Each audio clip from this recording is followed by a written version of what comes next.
Welcome to the Red Room. Once you enter, you never leave. Welcome, dear listener. Asterisk, this is the story of a room that looks ordinary from the outside, but hidden within its walls lies a curse centuries old. People call it the Red Room because whenever someone enters it, before long the walls begin to turn red as though they are bleeding. In the 1950s, on the edge of a small American town, there stood an old inn. From the outside, it was just another wooden building, but the locals always warned travelers never to stay in the last room upstairs. That room was known as the Red Room. The story begins with three friends, Sarah, David, and Michael. They were university students on a road trip during their vacation. The townspeople grew strangely quiet whenever they saw outsiders, as if hiding some unspoken secret. That night, the weather was brutal. Rain poured down. Strong winds howled, and the power flickered on and off. The three decided to take shelter. In an inn, a few miles ahead, they spotted a board. Old Willow Inn, since 1889. They pulled over and stepped inside. Behind the desk sat an old woman, her face lined with deep wrinkles, her eyes hollow as if she hadn't slept in years. She forced a smile when she saw them. "Need a room?" she asked in a heavy voice. "Yes, for 3 people," Sarah replied. The old woman handed them the keys and whispered slowly, "Stay anywhere you like, but never in the last room. No one survives a night in the Red Room." Sarah raised her brows at David, then laughed nervously. "Really? Just ghost stories?" Michael chuckled as well, but David asked seriously why. "What's in that room?" the old woman lowered her eyes. "Don't ask. Just don't go there." But human nature always pulls toward the forbidden. After settling their bags and eating dinner, Michael grinned mischievously. "Why don't we stay in the Red Room tonight? Let's see what's so special about it." Sarah shook her head. "No, I don't think this is a good idea," David shrugged. "We're 3 people. What could happen? It's only one night." At last they all agreed. The room was empty anyway. On the door hung an old plaque that read faintly, "Room No. 6. Inside the room looked ordinary. A wooden bed, a worn carpet, a dusty mirror, and a single window.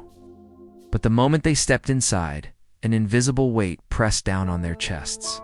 The air was damp, thick with the smell of rot. There was a suffocating stillness. By 11 o'clock, they had settled into their beds. Outside, the storm raged, rain hammered the windows, and thunder rolled. Power went out, leaving them with nothing but a flickering candlelight. Sarah whispered uneasily, "It feels like the walls are breathing." Michael laughed nervously. "That's just your imagination." But after midnight, the temperature suddenly dropped. Window rattled even though it was shut tight. The candles sputtered out, plunging them into darkness, where only their breathing filled the silence. Then, dark red stains began to seep across the wall. Sarah screamed and fumbled for the switch, but the power was still out. The stains spread, wider and wider, until the entire room glowed a sinister crimson, as if the walls themselves were bleeding. Suddenly, in the mirror appeared the reflection of a woman, her hair tangled, her face pale and blood streaming from her eyes. She whispered, "You should not have come here." Sarah's hands trembled. David stepped forward. "Who are you?" The reflection smiled chillingly. "I am Eliza. Once trapped in this very room, murdered 100 years ago. My screams were never heard.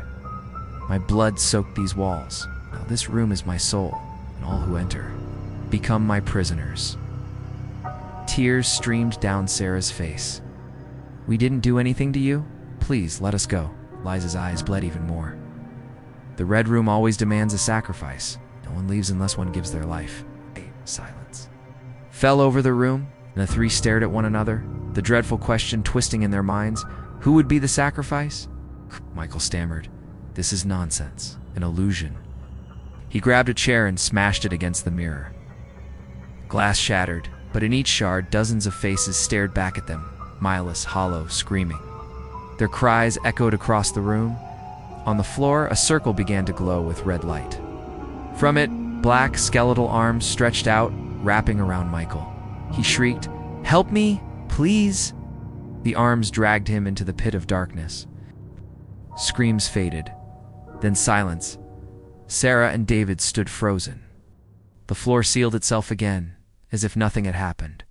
But blood began seeping once more through the walls. Eliza's voice echoed coldly. The sacrifice has been accepted. It isn't over, Sarah sobbed. Then let us go, the reflection sneered. You are already part of the Red Room. Your dreams, your souls, will be absorbed into these walls. No one survives a night here. The room will remain hungry until the end of time. The stains spread, shadows circled them. David gripped Sarah's hand. Run. But where could they go? The door was sealed, the window nailed shut. Suddenly, the window burst open on its own. A violent wind howled. David pushed Sarah toward it. Go, climb out. Sarah cried, No, come with me. David shook his head. If we both try, the room will pull us back. One must stay. Go now. Through her tears, Sarah climbed out. The wind hurled her into the darkness, and she landed outside the room's door. Dizzy, she looked up, hearing David's screams muffled within, and silence. She pounded the door, but it would not open. Slowly, a wooden plaque appeared on the door. In dripping red letters, it read, Room No. 6 occupied. From that night on, Sarah was never the same. She told the townspeople again and again. The Red Room is relit, devoured her friends. But no one believed her. Years passed, and still, whenever a traveler mistakenly stayed in that room, they were never seen alive again.